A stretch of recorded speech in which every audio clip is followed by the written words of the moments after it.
Good afternoon, everybody, and welcome to another episode of Homer's Daily Talk.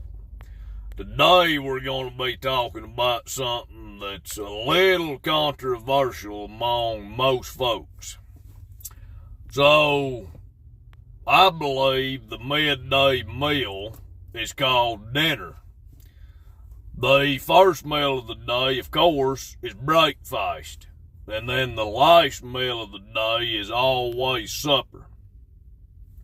Some folks thinks that the midday meal is lunch and the last meal of the day is dinner. I wasn't raised like that.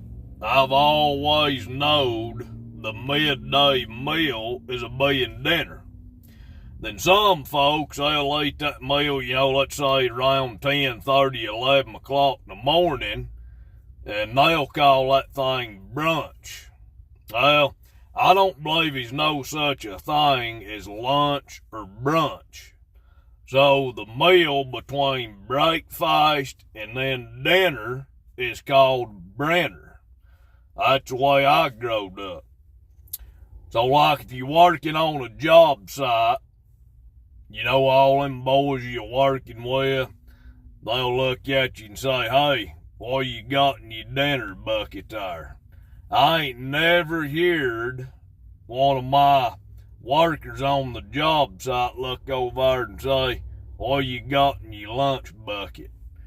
Every single time I've ever heard her, she's always been, "What you got there in your dinner bucket?" I'm curious to see what yuns thinks it ought to be. If yuns think it ought to be breakfast, dinner, and supper, and of course, that early meal, brenner, or was yuns raised that it's breakfast, lunch, and then dinner, and that midday meal, early thing, brunch. Leave her down there in the comments and let me know what yuns think it is. As always, like and subscribe to see more content like this. Yuns have a good one.